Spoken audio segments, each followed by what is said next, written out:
So the title is Why Ad Blocking is a Good Thing. And how many people here are running ad blockers on their browsers? Who's not? That's a few of you, okay. Ad blocking is a thing. Ad blocking is a thing.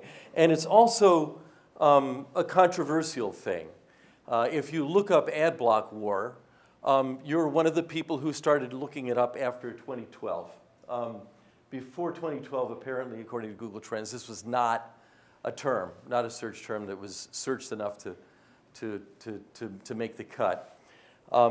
Ad blocking has grown, I think, because of something. I have a thesis here, and my thesis is that ad blocking is a response to surveillance, which is also known as tracking. And surveillance is a thing. Surveillance is a huge thing in our society right now.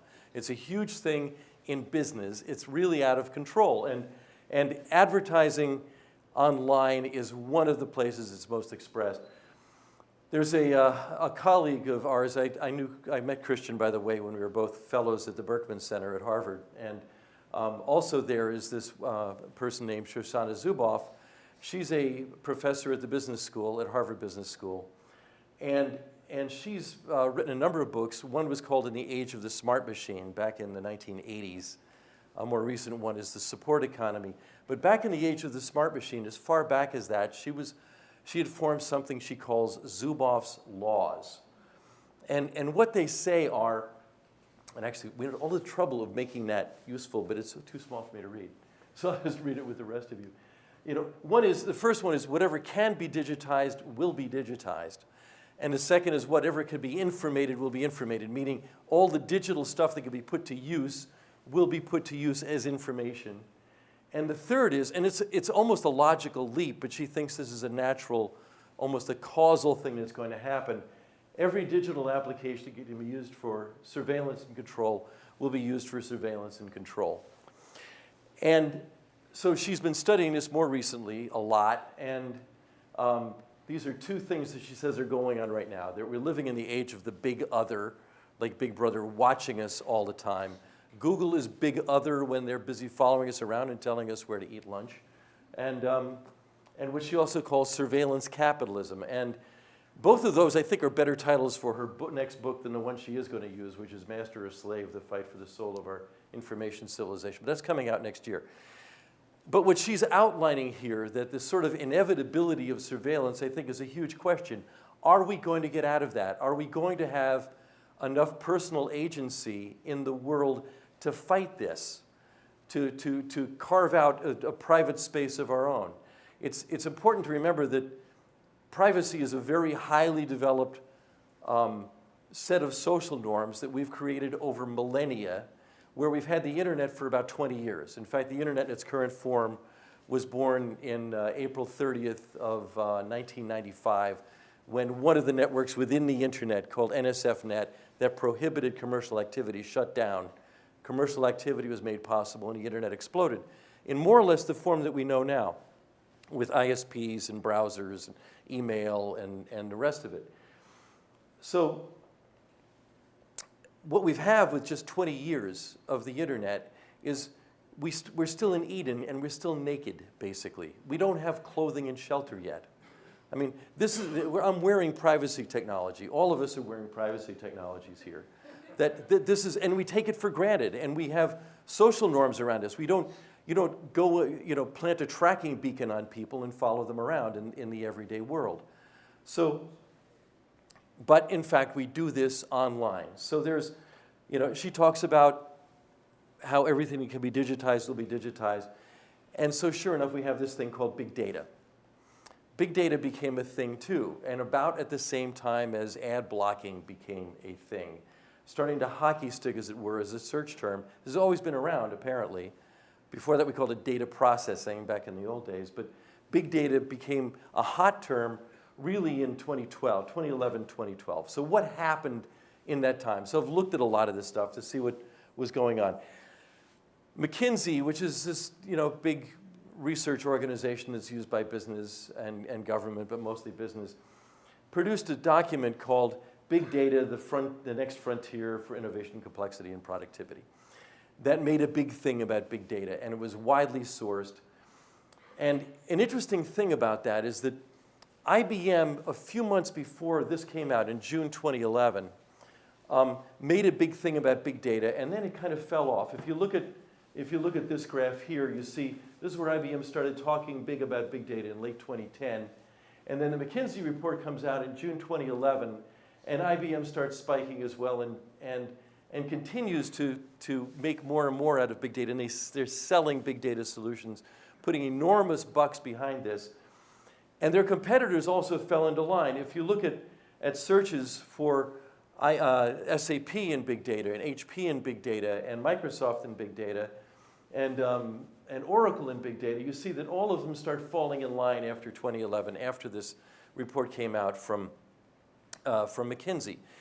And again, whatever can be digitized will be digitized, whatever can be informated will be informated. Well, they went nuts with this, and they're so detached, frankly, most of these big companies, from the everyday world and even from themselves, that it was possible for IBM to work with a company called Aberdeen and come up with this big poster called the Big Datastillery. And I wanted to show you this because of the level of detachment and arrogance that's involved in thinking about human beings in this context. So they're showing this big hopper, which they call the Datastillery. And coming into it are campaign metrics, transactional data, ad impressions, marketing history, social media, SEO data, clickstream data, CRM, customer sentiment, email metrics. All of this, for the most part, is based on surveillance. It's based on following people one way or another. Maybe they're buying broker data. Maybe they're following you with trackers online. Whatever it is perfectly okay with them. And it all goes through this thing. And at the bottom of it, it looks like this. There's a lot of plumbing above this. It's not worth visiting. What is important here is that if you look at these two spigots that are pouring stuff into beakers, one is called customer interaction optimization and marketing optimization. These are the right person with the right offer, the right channel at the right time. Those beakers are human beings. They're you and me. That's how they're thinking about us. We're just empty vessels into which marketing goop can be poured so they get some results out of it. I mean, the level of casual contempt is almost immeasurable here. And so, and at the other end of this thing, they show, the last of these, the second to last of it is farting upwards some combustion that goes back up to the top of this, by the way, where it says campaign metrics. That's where that goes. Okay, so, and if you look at the numbers, which I think are totally specious, but they told 137 is the big number, but if you start unpacking it a bit, the actual results are less than 10%. And in fact, the click-through rates in the world, for the most part, are taken for granted, tend to be, and they've been flat for years, at about 0.2%. They're very, very low. In other words, we're being bothered by this stuff without actually benefiting from it for the most part. So naturally, there are responses to this. Now, here are three guys: Sid Stam, Dan Kaminsky, and Chris Soghoian, who was a colleague of ours also at the Berkman Center. And I remember when Chris, who's the guy on the right, sitting around the table at a fellows meeting at the Berkman Center in 2007 saying, let's do not track. Now, already there was this thing called the do not call list. And so the idea behind do not track is there were already some activist groups saying, we need a do not track list, just like we need a do not call list. I want to be in the do not track list. Please don't track me. That proved to be a kind of a hard thing to do. So what Sid Stam, the guy on the left who worked for Mozilla's Firefox, said is, I could just put a little bit of code into a browser that's called an HTTP header. When you use your browser and go to a website, you're requesting the content of that site. You go to the New York Times, you're expecting the New York Times to give you their editorial matter and maybe some advertising. You're not necessarily asking to be followed. That's not what you're asking for. And so they wanted to put a specific message in it that said, do not track. I don't want to be tracked off your site. Nothing wrong with being tracked on the site so you can keep track of where I've been in my state, as they call it in the business. Dan Kaminsky is another hacker privacy expert. But they came up with a spec for doing do not track starting in 2007, presented it in 2009. I want to follow the Google trends on this. So they've started talking about it in 2007. And I'm going to go through a series of events that happened and ending with my own involvement with it. First is way back, I can't even find the beginning of this. Apple's been blocking third-party cookies, which are most of the ones that are tracking you by default in Safari for a long time. They do not have a stake in the advertising industry. They have a thing called iAd, which is it's like 0.001% of their actual revenue. They can afford to lose it, and they don't care very much. But in October of 2007, these privacy groups called for the Do Not Track list, which I just said. You see that little bump. In 2009, Firefox turns on the first Do Not Track in its current form as an HTTP header, still there. Wall Street Journal starts the What They Know series at this short URL. It's absolutely brilliant. A woman named Julia Angwin, who's now with ProPublica, started this at the Wall Street Journal. Considering how much it attacked the Wall Street Journal's own business online, it was a remarkable thing. It only ran for 2.5 years or something. It stopped just before Snowden, which is too bad. She left to write a book and go to ProPublica, but it's a good series to watch. The FTC announces Do Not Track support, which means they published a paper saying we support it. Microsoft introduced tracking protection, which is different. It actually looks at tracking and tries to block it. Firefox reveals its. Apple follows suit with Safari's tracking protection. In 2012, Microsoft turns on Do Not Track by default. And now you see there's a spike some spikes in 2012. The Digital Advertising Alliance splits it out. These are basically a collection of advertisers. And Google follows in low below the noise level with kind of a half-hearted way with its own sort of opt-in tracking protection. Then in February of 2013, Firefox reveals plans to block third-party cookies by default. IAB, which is the Interactive Advertising Bureau, which is the big kahuna among online advertising organizations run by a guy named Randall Rothenberg. He's a good guy. He's paid me twice to speak to them. They didn't listen, but at least he did that. They go hard after Mozilla, and actually I didn't say it here, but Mozilla folds on this. They say, okay, and they backed off. But they not only did that, but they decided, you know what, we're going to prove that you can do non-creepy advertising. And so they came up with an idea called personalization. That was basically you personalize your own browsing history, and that data will be used to aim ads at you, but it's not based on anybody else tracking you. It would be something that was kind of quarantined or black boxed on your own browser, but they never explained that very well. They have a new division called Content Services that proposed user personalization, started work on a thing called tiles. If you have a Firefox browser and you have the default opening page, there are 9 or 12 little windows there. Those are called tiles. The one on the upper left will have an ad in it. That is what tiles is. And ads based on not tracking. Okay, and so they did a lot of work on that. And in April of that year, I wrote a piece called Earth to Mozilla, Come Back Home, which basically told them, please don't do that because it's too hard to see. You're not in the advertising business. We need you not to be in the advertising business.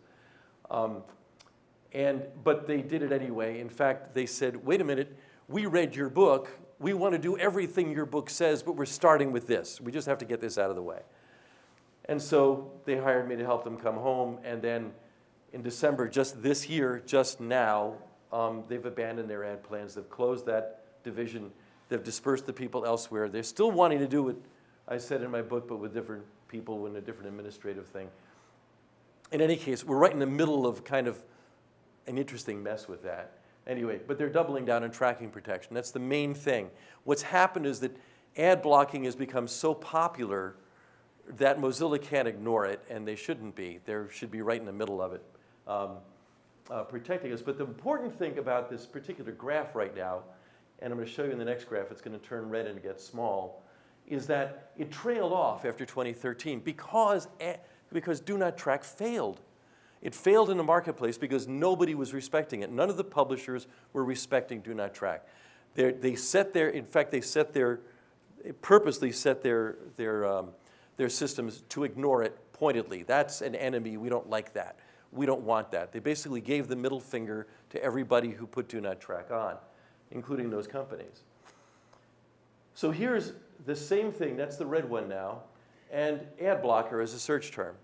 So what you see here is ad blocking has in fact been around for a very long time. Very long, basically, in internet years. It was actually invented, the first one was invented by this guy, Henrik Sorensen in Denmark, as what he called a procrastination project when he was at a university there. And that became AdBlock, which is still here. It has like 30 million users in 2002. AdBlock Plus came along in 2006. No relation to AdBlock, by the way. But they kind of copied their logo and stuff. But that became much more popular. There are now like 300 million users of AdBlock Plus. But nothing happened basically until 2012, 2013. And that's because Do Not Track failed. What happened is we took matters into our own hands. And that's the really important part of this. Oh, and here's our three friends there. Okay. So now we're in the dawn of what's called ad tech. Because what happened is that ad tracking became even more extreme over the ensuing years. And what I've done here, I can't search for more than 5 terms at a time on Google Trends. But I wanted to show you these because ad tech, tracking-based advertising, has this arcana, a bunch of arcane terms that were not used before these times. So behavioral targeting was not used as a term before 2007, and deal ID not before 2008, and clickstream data not before 2011, 2012. But these are people searching for this basically are people in the industry. The industry is big enough so that they move the needle in Google Trends. And here's another 5. Demand-side platform, real-time bidding, programmatic marketing comes along in 2014. The latest one is cross-device tracking. That's because you're on mobile now. They want to get you on your mobile devices, and they want to know they want to track you from your browser or from your iPad to your iPhone to your Android, whatever it is, but they want to do cross-device tracking. Now, this particular graph is going to shrink when I show you the next one, which is those are down at the bottom now, and I've added another one called retargeting. Retargeting is the one form of tracking-based advertising that we all know. It's the one that reveals itself in something other than, geez, I was looking at fishing tackle over here, and now I'm getting, ads for Maine over here or something. This is what retargeting is. This is an Onion story that ran a few months ago. A woman stalked across 8 websites by obsessed shoe advertisement. And it's not a coincidence that I think it's not a coincidence. Correlation, again, is not causation. I'm enough into science to know that. But there's a lot of correlation here. That as retargeting grows, so does how to block ads. Retargeting is the one thing that really, really creeps us out when we see this stuff. So not surprisingly, what we have is, here's the actual growth or hopefully the actual growth of ad blocking. PageFair and Adobe have produced these. Actually, PageFair has produced a series of these reports. Another company called Clarity Ray, bought by Yahoo, produced an earlier one. It's probably going to be dispersed with the rest of Yahoo. But they are in the business of fighting ad blocking, actually. So to some degree, these results can be questioned. There have been no independent studies on this. There really is a need for academic work on this. But nonetheless, it makes sense that at this point they say, at least as of last summer, they were passing 181 million. It's actually way over 200 million now. In fact, it pumped past 200 million, which is the highest point there. Growing by 41% globally year over year, 47% I think in the US. There was a Reuters study actually that said that there's 47% ad blocking in the US right now. And this room is a little higher than that, but I think that probably nationally is pretty close to the right answer. In the UK, it's growing at 82%. There have been some reports in the last few days that basically it's probably going to go close to 100%, especially on mobile.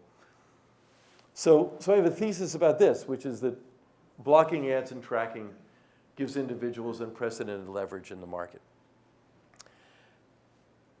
I don't think it stops here. I think that, and partly this is something I want to happen, so there's wishful thinking here, but I do wishful working as well, and I'm going to review that. There's no popular technology stands still.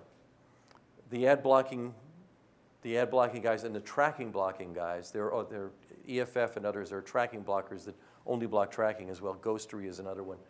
Ghostery is a cool thing that shows you all the trackers that are following you on any web page you go to. You see them load down on the right side of the page. That we can, what happens when we're done with that and we say, okay, we've blocked the ads, we now have leverage. We now can use this to do something more than just say, we don't want to see any more advertising. Maybe we can have a little bit more better service out of companies, whatever it might be. So some history here. Back in 1999, I got together with 3 other guys and we wrote a rant on the web called the Clue Train Manifesto. And that caught fire, and there was no social media there to speak of at the time, but it still spread like wildfire. My emails went from like 30 a day to hundreds almost overnight because of that completely wild document that we put up. It's still there at cluetrain.com. And it was popular enough that we immediately got a book offer, and we wrote the book in the summer of '99, and it came out in January of 2000 and became a business bestseller. It still sells well around the world in 9 different languages. It's even part of the marketing canon in many places. And I'm not saying that out of any vanity. It's just, it's a kind of a phenomenon. And yet the irony of it is that the alpha clue in it, and this is one written by Chris Locke, one of the other authors of it, was this graphic at the bottom, and it was a graphic. He sent it around by email to the other 3 guys, and it's really what galvanized this. It's really what got us to write it.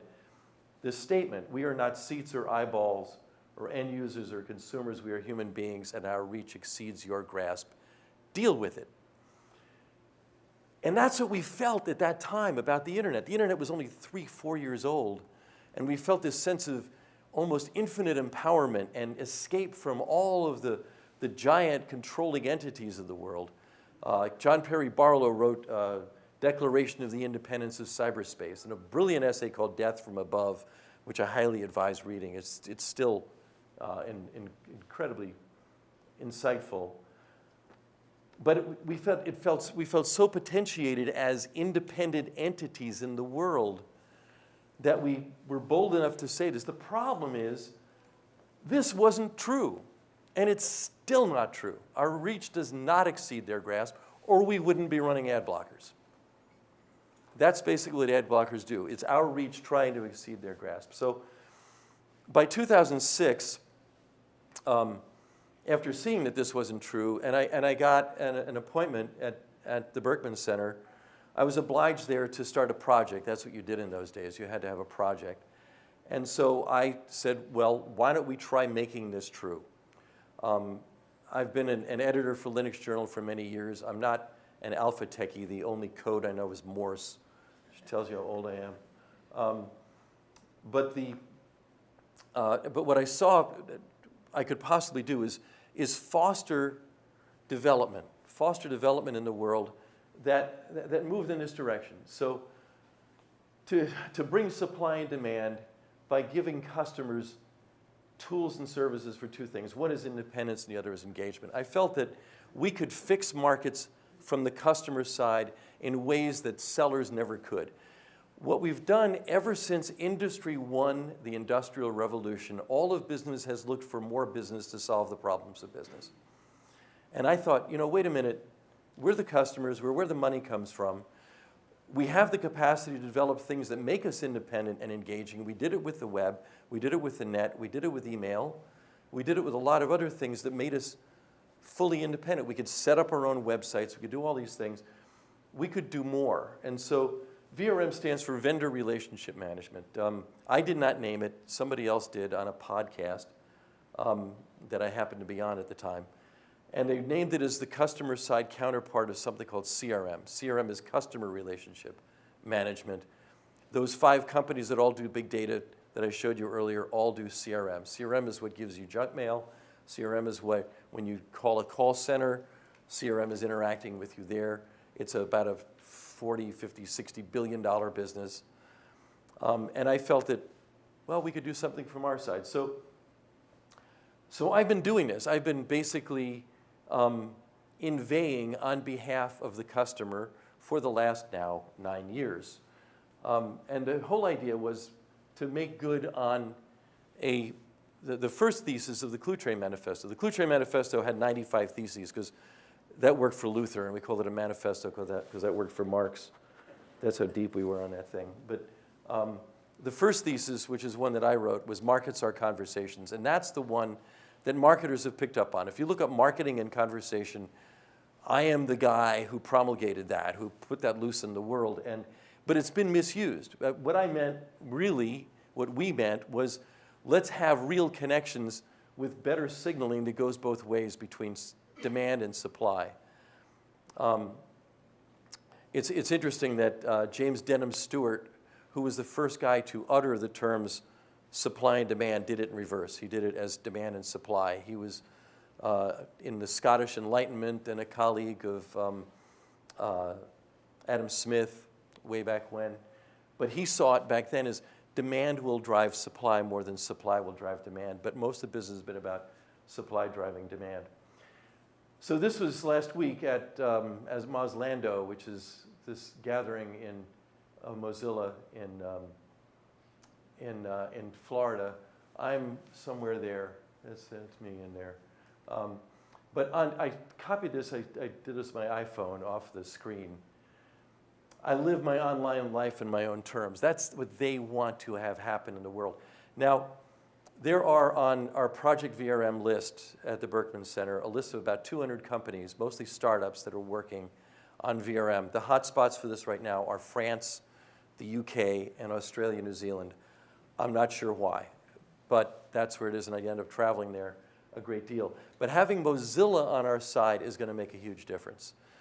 I mean, for the first time in 9 years, I feel fully optimistic about where we can go with this, because we have a giant, or not a giant, but a large organization with hundreds of millions of users in the world that wants this thing to be true, something that I've been saying and my colleagues now have been saying for some time.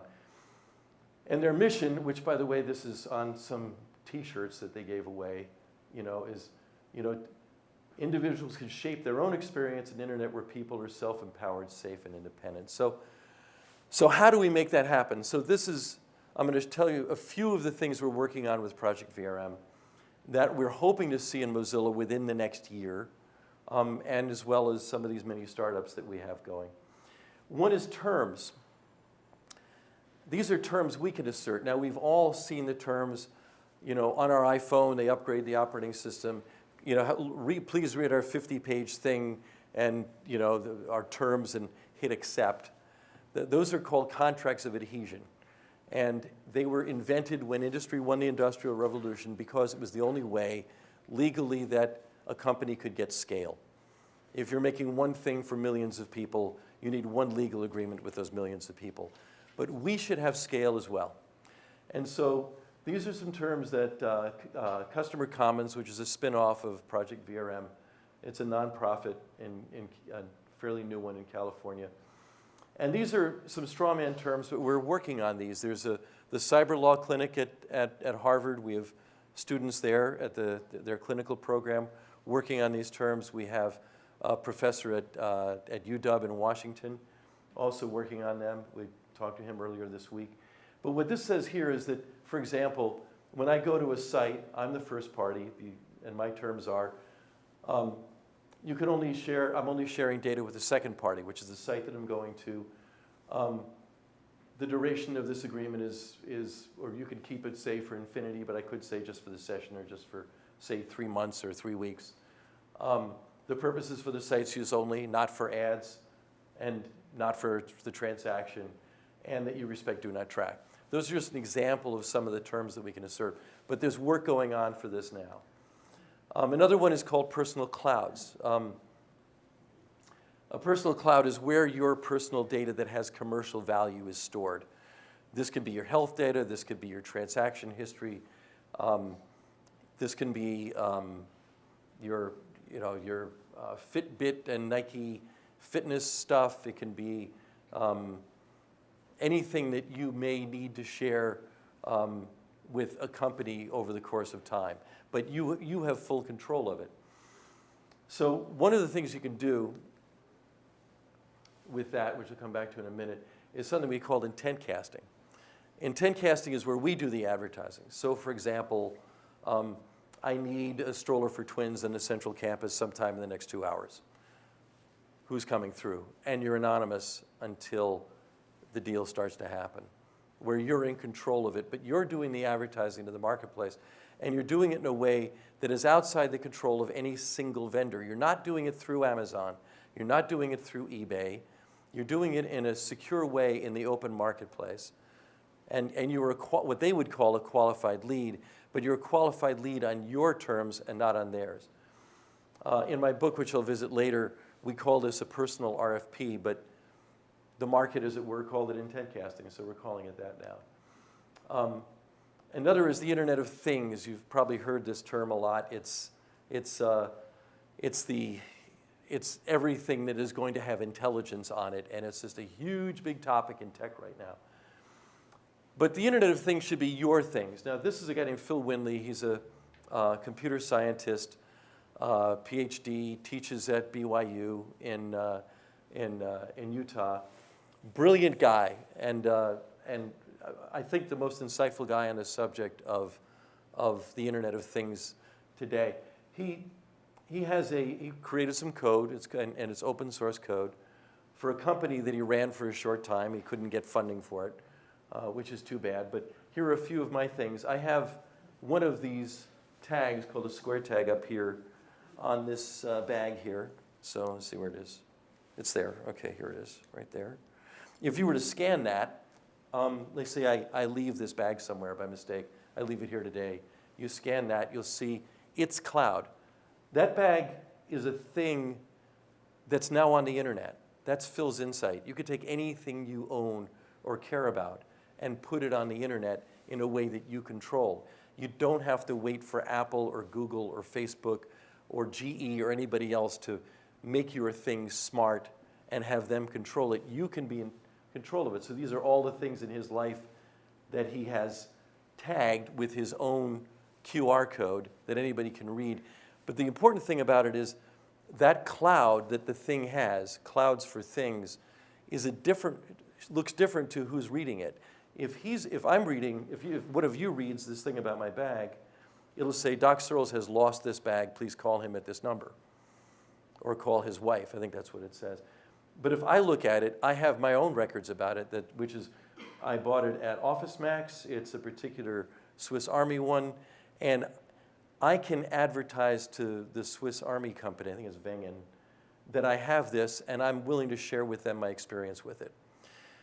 What he's designed with this is the conduit through which we can have customer service that is common with all the different companies we deal with. This is how we get scale. If we had one way to get customer service rather than as many different ways as there are companies, that'll give us a lot more leverage in the world. So for example, one of the many things that different companies are working on, I don't visit it here, but in a slide, is that with an ideal thing that we should be able to do is say change our address or our last name or our credit card number for the companies that are relevant with it one time for all the companies we're dealing with. If you've ever had fraud on a credit card that you've used a lot on the net, you know what it's like. You go from site to site to site like a bee, from flower to flower to flower, changing your credit card number with all of them. It'd be great to do it once for all of them. What he's designed here is a base level, almost a protocol level way of doing that and making that happen. And all that, by the way, would live in your personal cloud, which is how that feeds back in. So ad and tracking blocking gives us leverage to do all that stuff. So this is where, this is a new product that actually Mozilla came out with last week, which is called Focus. And what it does is it does content blocking. What Apple did, this is really the thing that has the big companies most freaked out right now. Apple came out with content blocking last summer. They called it content blocking. It's a system level way, set of hooks that you can use as a programmer to put content blocking, which is ad blocking or blocking anything you want, onto your mobile device. And this one works only in Safari. You're on Safari on your iOS device. You can block ad trackers, you can block analytics trackers, you can block social trackers, you can block other content trackers or block web fonts. You can turn certain ones on or off. And it's a very simple and straightforward thing. And already, one of the things that it's shown is that pages load so much faster. You don't run up against your data caps as fast. It's a really desirable thing to have. What it shows is that both ads and tracking take up a lot of data and a lot of room in the mobile environment. And so the whole dream of advertising to cross-track you to mobile is not necessarily going to work out the way they wanted. So those are just some of the things we're working on. But what I'm expecting to see happen with ad blocking in reaction to this kind of thing is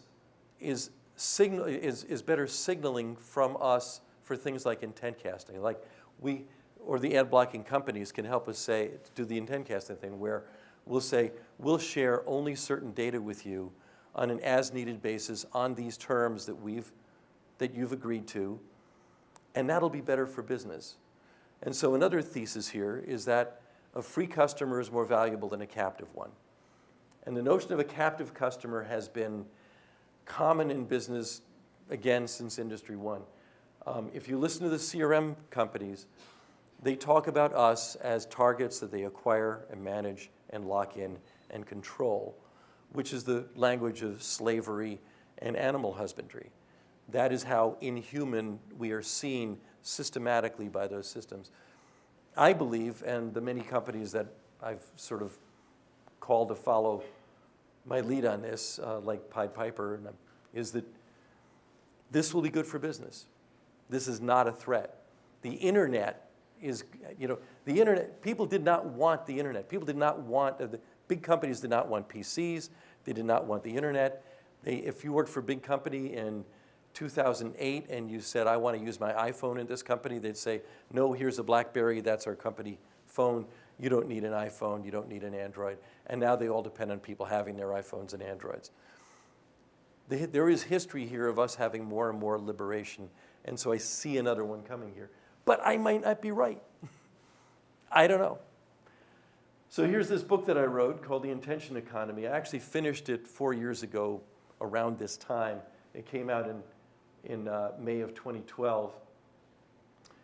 And an interesting thing about that is that I would, 4 years later, almost 4 years later, I would not change a word in it, but I would change the companies, because most of the companies I use as examples are dead.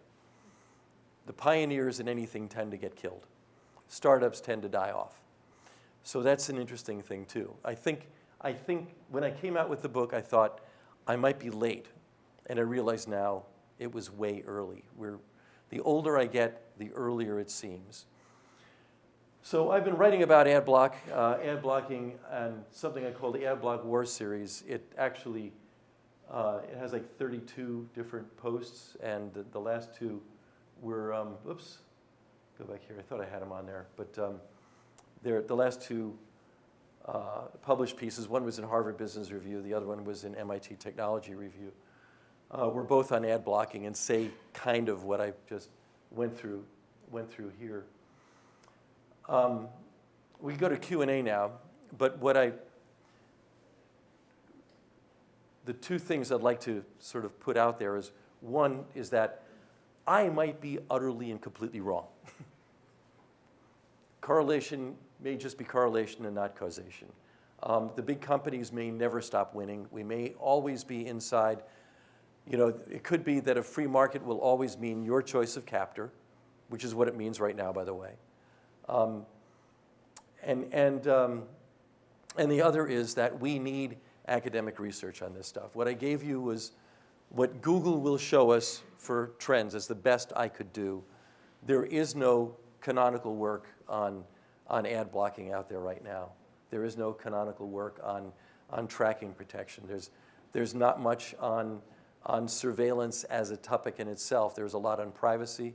Pew has done a really good job with that. But I think there really needs to be some academic work on this. So that said, open it for Q&A.